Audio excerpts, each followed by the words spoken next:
Retirement के case में क्या होता था, हम जब रिटायरमेंट का अकाउंट बनाते थे, पार्टनर का रिटायरमेंट अकाउंट बनाते थे, पार्टनर्स कैपिटल अकाउंट, ठीक है ना, तो सिर्फ रिटायरिंग वाले की अगर मैं बात करूं तो उसको बैलेंस बीडी दिया जाता था जो उसका पैसा लगा हुआ है। उसके बाद रिवैल्यूएशन का अमाउंट देते थे हम लोग उसको, है ना, रिवैल्यूएशन का अमाउंट। उसके बाद जब वो जा रहा है छोड़ करके तो उसको गुडविल का पैसा दिया जाएगा, क्या, गुडविल का पैसा। और गुडविल के पैसे को अच्छे से याद करो कि गुडविल के पैसे को हम गुडविल के नाम से नहीं देते थे, हम क्या करते थे, दो पार्टनर जो गिनी रेशो में देते थे उस नाम से डालते थे।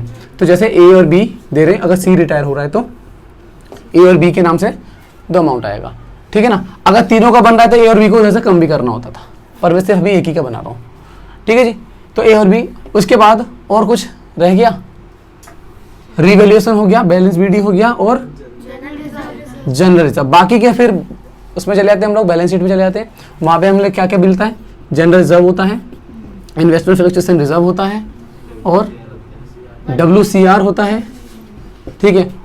और एडवर्टाइजमेंट सस्पेंस अकाउंट इधर साइड में होता है, एडवर्टाइजमेंट सस्पेंस अकाउंट इधर साइड में होता है, ठीक है ना, वो पार्टनर से वापस लिया जाता है, ठीक है। अगर प्रॉफिट एंड लॉस का डेबिट मतलब एसेट साइड में दिया हुआ है, डेबिट बैलेंस है, एसेट साइड में दे रखा है, तो यहाँ पे आ जाता है।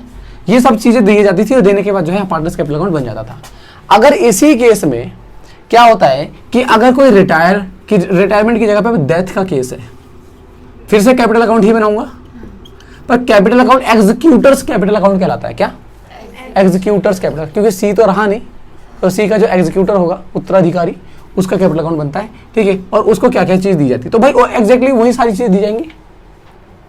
वैसे ही बैलेंस बीडी दूंगा, उसका जो उसका पैसा लगा हुआ होगा, बैलेंस बीडी दूंगा, वैसे ही रिवैल्यूएशन दूंगा, है ना, वैसे ही गुडविल दूंगा, आई बात समझ में, और वैसे ही जनरल रिजर्व, IFR, WCR, ठीक है।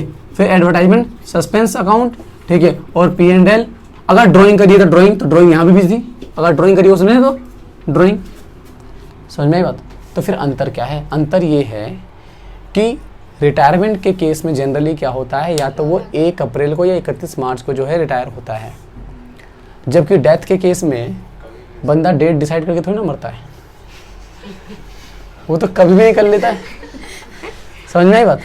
मतलब कहने का ये हुआ कि जिस डेट पे मरा वो, उस डेट तक तो उसने काम किया था ना आपके साथ। अब साल शुरू हुआ आपका 1/4/18 से, ठीक है, इस तरीके से, और ये पूरा साल था 1/4/19, ठीक है ना, 31/3/19 कह लो, 1/4/19 कह लो। इसके बीच में कभी भी डेथ हो गई उसकी, मान के चलिए कि डेथ हो गई 30 जून की, उसकी डेथ हो गई, तो इतना टाइम तो उसने आपके साथ काम करा है ना, और जब इतना टाइम काम करा है तो इतने टाइम में जो प्रॉफिट अर्न किया गया है, देखो ये सारी की सारी चीजें तो पूरे साल का हिसाब किताब होता है, तो वो तो मिलना ही मिलना है उसको, बट जब प्रॉफिट होता है वो तो पूरे साल के बाद पता चलता है ना। तो प्रॉब्लम यहां पे ये आ रही है कि उसको इतने टाइम का प्रॉफिट तो मुझे देना पड़ेगा, क्योंकि इतने टाइम तो उसने मेरे साथ काम करा है। और सबसे बड़ी प्रॉब्लम ये कि इतने टाइम का प्रॉफिट मैं कैलकुलेट कैसे करूं, क्योंकि P&L तो मेरा साल के एंड में बनता है, और साल के एंड में जाके पता चलता है कि मैंने पूरे साल में कितना प्रॉफिट कमाया है, आई बात समझ में। तो हम क्या करते हैं कि क्वेश्चन हमको बताता है कि पिछले साल के एवरेज के बिहाफ पर इस साल का प्रॉफिट मान लो, पिछले 3 साल का एवरेज निकाल लो, और मान लो कि इस साल भी उतना ही प्रॉफिट हुआ है, और उस एवरेज प्रॉफिट को क्या करोगे, एवरेज प्रॉफिट को मल्टीप्लाई कर दोगे किससे, उसके शेयर से, भाई उसके शेयर के हिसाब से तो दोगे ना, तो शेयर से मल्टीप्लाई कर दोगे, और मल्टीप्लाई कर दोगे उस मंथ से, जितने मंथ वो जिंदा रहा है 30 जून तक, तो अप्रैल, मई और जून, ठीक है ना, अप्रैल, मई और जून, ठीक है। तो 3 महीने बटे में 12, ये आपका आ गया क्या, suspense, profit and loss suspense के नाम से यहां पे डालोगे, क्या, क्रेडिट साइड में, कहां पे, P&L सस्पेंस। अब बोलोगे भैया 2 बार आ गया, एक बार P&L सस्पेंस आ गया, एक बार P&L आ गया, तो भाई ये P&L तो वो नॉर्मल वाला ट्रीटमेंट जो पिछले साल मेरा लॉस था और वो बैलेंस शीट में शो कर रहा था, तो उसके ऊपर तो सबका हक है ना। अगर वो प्रॉफिट है तो यहां शो होता, लॉस है तो यहां शो करेगा, वो तो एक अलग चीज है। और जो 3 महीने का जो प्रॉफिट है उसको मैं किस नाम से जानता हूं, P&L सस्पेंस के नाम से जानता हूं। तो आपके यहां पे सिर्फ एक यही कैलकुलेशन बढ़ेगी बस, कि प्रॉफिट का कैलकुलेशन कैसे होगा, बाकी सब सेम है। सबसे अच्छी बात यह है कि डेथ के केस में सिर्फ डेथ वाले पार्टनर का ही अकाउंट बनाना पड़ता है, तो सिंगल अकाउंट बनेगा। आगे बात समझ में, तो ये थोड़ा सा आसान पड़ जाता है। अगर रिटायरमेंट और डेथ में ऑप्शन आ रहा है तो आप हमेशा डेथ का क्वेश्चन करें, क्योंकि डेथ का क्वेश्चन इजीली और जल्दी खत्म होगा। आई बात समझ में? चलिए एक क्वेश्चन उठाते हैं बड़ा सा, देखिए जी। तो क्वेश्चन है हमारा, पूजा, कुरैशी और रोज करके क्वेश्चन है, क्वेश्चन नंबर 29 न्यू बुक के हिसाब से है, ठीक है। और आपको इस क्वेश्चन के अंदर सबसे अच्छी बात यह है कि डेथ के अंदर ज्यादा रिवैल्यूएशन अकाउंट पे इतना जोर नहीं दिया जाता है, क्योंकि अभी 3 महीने पहले ही तो रिवैल्यूएशन अकाउंट बनाया था, समझ में आई बात। फिर 3 महीने में ही मर गया वो, तो दोबारा से रिवैल्यूएशन अकाउंट बनाएंगे, तो ज्यादा डिफरेंस आता नहीं है ट्रांजैक्शन के अंदर, है ना। एसेट एंड लायबिलिटीज के अंदर चेंज ज्यादा आता नहीं है, इस वजह से जो है ज्यादा ट्रांजैक्शन होती भी नहीं है, ठीक है ना। तो देखिए जरा यहाँ पे दे रखा कुछ चेंज, नहीं दे रखा भाई साहब, ठीक है, नहीं दे रखा है। तो एक काम करते हैं, हम डायरेक्टली पार्टनर्स कैपिटल अकाउंट बनाते हैं। कौन, किसकी डेथ हो रही है? डेथ हो रही है कुरैशी की। ओहो, बिरादरी वाले मर गए। कुरैशी एग्जीक्यूटर अकाउंट, ठीक है जी, समझेंगे? तो देखो टफ नहीं है क्वेश्चन, बिल्कुल भी टफ नहीं है, बिल्कुल भी, ठीक है। ध्यान से देखो, पर्टिकुलर अमाउंट और अमाउंट, ये पार्टनर्स कैपिटल अकाउंट बना रहा है, एग्जीक्यूटर्स कैपिटल अकाउंट, ठीक है ना। तो सबसे पहले balance BD by balance BD बताएं जरा कितना था? 1.5 लाख 1 लाख 1 लाख। मैडम जो मरी है वो 1 लाख, ठीक है ना, 1 लाख रुपए इनके दे दिए, ठीक है। उसके बाद जैसे ही खत्म हुआ रिवैल्यूएशन, क्या है रिवैल्यूएशन का कुछ मैटर है? रिवैल्यूएशन का कोई मैटर देखो जरा, रिवैल्यूएशन बोला है कुछ? रिवैल्यूएशन नहीं बोला है ना, तो रिवैल्यूएशन की जगह मैं खाली छोड़ देता हूं, ठीक है। फिर रिवैल्यूएशन के बाद आता था क्या? गुडविल। तो गुडविल को मैं कैसे देता था? गेनिंग रेशो में देता था। तो मेरे को कैलकुलेशन करनी पड़ेगी गेनिंग रेशो की, है। मैं यहाँ पे कैलकुलेशन करता हूँ, इतने में अच्छे से आ जाएगा, ठीक है। तो आपको पहले गेनिंग रेशो निकालना पड़ेगा। देखो जरा, ओल्ड और न्यू दोनों दे रखा है क्या? नहीं, सिर्फ ओल्ड दे रखा है। ओल्ड दे रखा है ना खाली, हाँ। तो गेनिंग रेशो जो हो जाएगा वो क्या हो जाएगा? वही वाला रेशो हो जाएगा, ओल्ड ही जो है गेनिंग बन जाता है, ठीक है। कुरैशी जो है वो तीसरे नंबर पे थी ना, नहीं दूसरे नंबर पे थी, तो बीच वाला हट जाएगा, तो रेशो बनेगा 2:1, ठीक है ना। 2:1 था, तो बीच वाले को हटा दिया, तो क्या बन गया? 2:1 बन गया, ठीक है ना। 2:1 में हम लोग बांट देंगे। तो गुडविल की कैलकुलेशन भी मैं करूंगा, ठीक है। तो जरा देखिए, कह रहा है कि his share of the profit for the firm date of his death will be calculated on the basis of average profit of last 3 completed year. बोल रहा है कि जितने अभी महीने का जो डेट है, इसकी डेट कब हो रही है? 1 जुलाई 2014 को हो रही है। तो भाई 31/3/14 को साल खत्म हुआ होगा, और 1 जुलाई को वो निकल लिया, ठीक है। तो अप्रैल, मई, जून, जुलाई को काउंट नहीं करोगे, ठीक है ना, क्योंकि जुलाई 1 तारीख है, समझ में बात। तो 3 महीने का हिसाब किताब रहेगा, तो हर चीज की 3 महीने की कैलकुलेशन करेंगे, हर चीज का सिर्फ प्रॉफिट की कैलकुलेशन करेंगे, बाकी सब तो पूरा ही देना होता है, ठीक है जी। तो 3 महीने का कैलकुलेशन रहेगा। तो अब जरा समझिए कि कह रहा कि his share in the profit of the firm till date has calculated on the basis of the average profit of last 3 completed year. तो पहले एवरेज प्रॉफिट निकाल लो 3 साल का, ठीक है। तो ये गेनिंग रेशो यहाँ पे मैं गुडविल कर लूंगा, यहाँ पे एवरेज प्रॉफिट 3 साल का प्रॉफिट, देखिए दे रखा 3 साल का प्रॉफिट 45, 48 और 33 दे रखा है ना। तो ये जगह 45, 48 और 33,000, ठीक है जी। ये 3 और 8 11 और 5 16 का 6 हासिल 1, 3 4 7 7 4 11 और 1 12, 1 में 2, ओह सॉरी 3 आएगा ना, ठीक है ना। तो 3 चौके 12, ये तो पॉइंट में आ रहा है।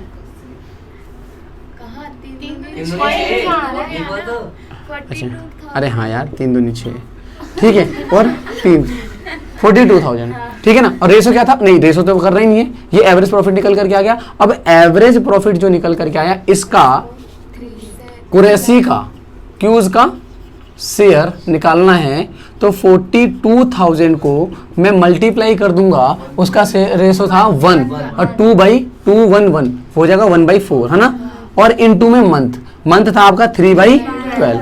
लो जी 3 चौके 12, 4 से 4 एकम 4, 4 पंजे 20, नहीं 105 आएगा है ना, 4 पंजे 20। ठीक है, फिर से 4 पंजे 20 तो 2 जीरो लग जाएंगे। ठीक है, फिर से 4 से काटो, 4 दूनी 8, 2 बचेगा 25, 4 6 24, 1 बचेगा 4 दूनी 8, 2 बचेगा 4 पंजे 20। 2625 की उसकी प्रॉफिट की कैलकुलेशन आएगी, जिसे हम लिखेंगे P&L सस्पेंस 2625। ठीक है, गुडविल का कैलकुलेशन कर लेते हैं। अगला जजमेंट दे रखा है, goodwill of the firm calculate on the basis of the total profit of the last 2 year. क्या कह रहा है कि goodwill of the firm calculated on the basis of total profit of last 2 year. Last 2 year का total profit ले लो, average की कोई बात नहीं कर रहा है, समझ में आई बात। जरूरी नहीं है कि हर जगह करेगा, ठीक है ना। तो पहले लास्ट 2 ईयर, तो क्या हो जाएगा, गुडविल ऑफ फर्म के बारे में बात करते हैं तो लास्ट 2 ईयर के प्रॉफिट कौन से रहेंगे। देखो जी, profit for the last 3 year जो है वो 45, 48 और 33 है, ठीक है ना। तो अब इसमें समझ में नहीं आएगा कि कौन सा पहले था। ये दोनों लेंगे ना लास्ट में। शुरू के 2 लेते हैं अभी फिलहाल, है 45,000 और 48,000। ठीक है जी, तो ये रहेगा तुम्हारा 8 5 13, 4 4 8 1 9। ठीक है, 93। ठीक है, अब गुडविल ऑफ द फर्म ये रहा, तो कुरैशी का शेयर निकाल लो जी, कुरैशी शेयर। तो 93,000 इंटू 1/4 काटिए जी, 4 दूनी 8, 4 तिया 12 और 1 बचेगा, 4 दूनी 8, 4 पंजे 20, 0। ठीक है, क्या आया 23250। एक्चुअली देखो दोनों जो अमाउंट डलेंगे ना यहाँ पर, कौन कौन देगा, एक तो देगा पूजा और दूसरा, तो एक तो पीस कैपिटल अकाउंट हो जाएगा, पूजा कैपिटल अकाउंट, ठीक है, और एक रोज कैपिटल अकाउंट, है ना। ये दोनों देंगे। हालांकि दोनों को जोड़ने के बाद जो है यही अमाउंट आएगा, पर फिर भी मैं दोनों का जोड़ इकट्ठा नहीं लिख सकता, मेरे को दोनों को बाइफॉर्केट करके अलग अलग लिखना पड़ेगा 2:1 में। तो मैं क्या करूंगा कि मैं P का रेशो निकालूंगा, तो 23250 इंटू 2/3। ठीक है, काटिए जी, 3 7 21, 2 बचेगा, 3 चौके 12 और 3 एकम 3 और 3 छक 18। अब 0.6 तो मैं इसको राउंड ऑफ करके 7 कर लेता हूँ। ठीक है, अब जरा देखो जी, तो 2 7 14 का 4 हासिल 1, 2 एकम 2 और 1 3, 2 चौक 8 और 2 7 14। ये आएगा 14,834। ठीक है, और R का भी निकाल लेते हैं, तो 23250 इंटू 1/3 इज इक्वल टू क्या आएगा 7417। फिर इसको मैं कर लेता हूँ 6 राउंड ऑफ करके, ताकि जो है दोनों जोड़ करके पूरा पूरा बन जाए। हाँ, तो ये हो जाएगा 7416। ठीक है, ये हो गया हमारा काम। ठीक है, और जरा देख लो क्या है, तो अगले कह रहा है interest on loan given by the firm to a partner will be charge at the rate of 6% per annum. ठीक है, और 4,000 whichever is more interest on loan. तो जरा देखिए जी, आपने कुरैशी को लोन भी दिया हुआ है, हमने दिया है लोन, फर्म ने कुरैशी को लोन दिया हुआ था, कितने का 1 लाख रुपए का लोन दिया हुआ था। ठीक है, अब उस 1 लाख रुपए के लोन पे हम लोग इंटरेस्ट भी चार्ज करेंगे, तो जो इंटरेस्ट चार्ज करेंगे वो कितना है 6% पर एनम। तो 1 लाख पे 6% कितना बनेगा 6,000, और 6,000 का 3 महीना निकाल लो, निकालना पड़ेगा ना। 1 लाख पर 6% 3 महीने, ये करना पड़ेगा ना जी। 3 चौके 12, 2 जीरो से 2 जीरो, 4 से 25, 25 चक्के 150 और 1 जीरो, 1500 बन रहा है। ठीक है, 1500 बन रहा है। तो 1500 रुपए, अब 1500 और वैसे उनके हिसाब से क्या बोल रहा है कि 6% और 4,000 विच एवर इज मोर, दोनों में जो ज्यादा हो। तो 4,000 ज्यादा है ना, तो क्या करेंगे 4,000 लेना पड़ेगा। तो इंटरेस्ट ऑन लोन करके 4,000 रुपये से इसको डेबिट कर देंगे हम। भाई एडजस्टमेंट में लिखा हुआ है, दोनों में से जो ज्यादा है वो ये कह रहा है कि 1 लाख पे जो 6% इंटरेस्ट लग रहा है वो या फिर 4,000, दोनों में जो ज्यादा है। तो भाई तुम्हारा 1 लाख पे 6% 1500 आ रहा है, 1500 और 4,000 कौन सा ज्यादा है? 4,000। तो मैं 1500 लिख दिया, मतलब 4,000 लिख दिया, समझ में आया? जो ज्यादा है वो लिख दिया, ठीक है ना। उसके बाद क्या है, profit for the last 3 year दे रखा था ये, और सब काम खत्म, कुछ छूटा तो नहीं है।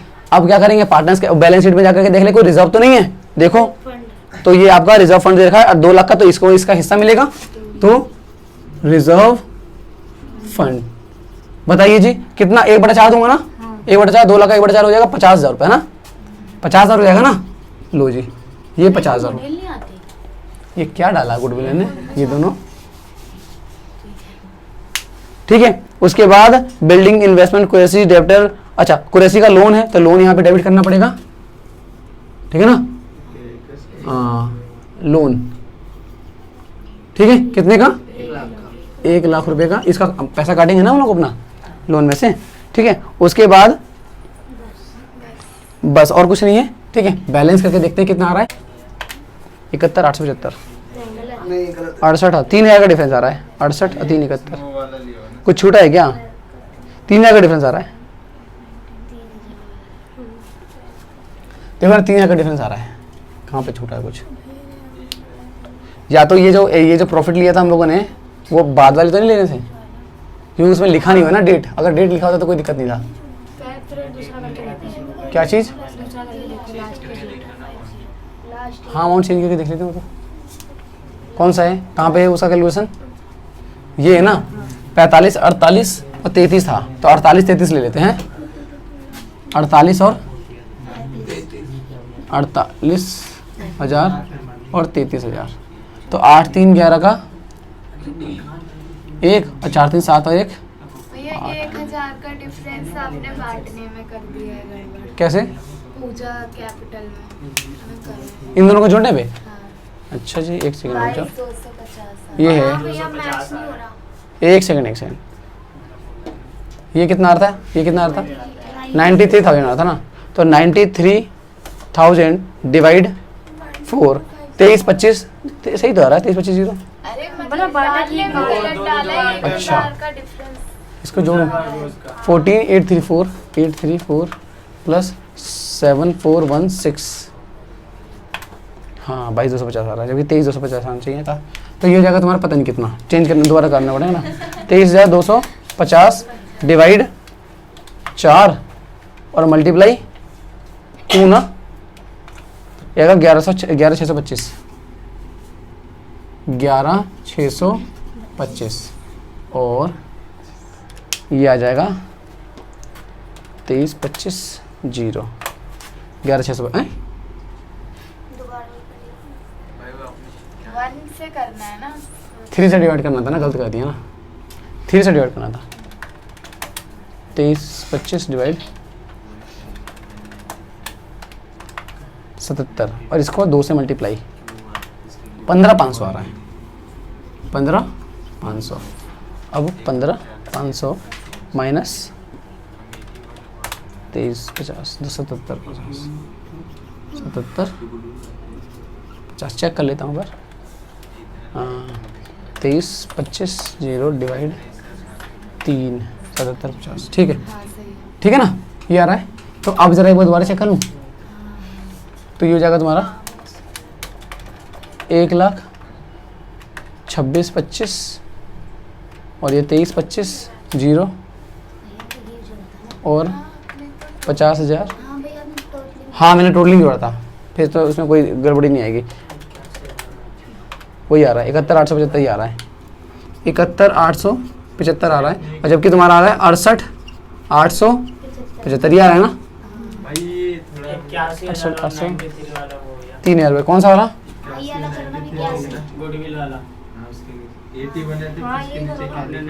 अभी करा है ना भाई मैंने, ये तो अभी करा है ना चेंज, अब चेक करता हूँ ना इसको, 81 आया ना, तो इसको 81 आया, तो ये जो है चेंज करना पड़ेगा, पूरा ही बदल जाएगा। पूरा चेंज करना पड़ेगा ना, तो 81 1000 और 81,000 को 1/4 करके कैसे कर दिया ये? अच्छा गुडविल ऑफ द फॉर्म है ना ये तो गुडविल ऑफ द फॉर्म है यार, क्या कंफ्यूजन कर दिया पूरा। ये गुडविल है और गुडविल गेनिंग रेशो में बटेगा, हाँ और गेनिंग रेशो में बटेगा तो ये है आपका, 3 लिखेंगे। पहले उसका फॉर्म का ये तो निकालेंगे, तो 81 का 1/4 ही रहेगा वो तो, डिवाइड 4, ये तो 20,250 आएगा, 20,250। अब अगर ये 20,250, एक सेकंड रुक जाओ, कोई बात नहीं, अब चेक तो करना पड़ेगा ना। 20,250 आ गया। अब 20,250 को अगर इसमें बांटेंगे तो डिवाइड कितना, 3 ना, 6750, 6750 और 6750 माइनस 20,250, 13,500 मेरे ख्याल से तो आ गया। 2000 ऊपर, 1000 नीचे, माइनस 104 आ गया।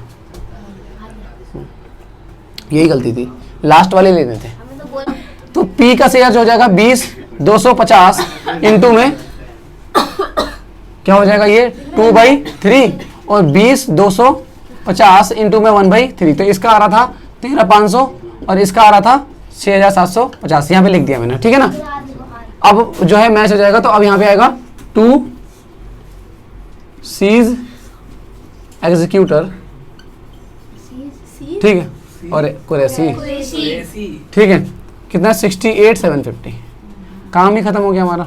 समझ में आई बात है ना, आसान क्वेश्चन नहीं, आसान है। बैलेंस 8,472 172,750, हाँ मतलब हाँ वही तो करते हैं हमेशा। 3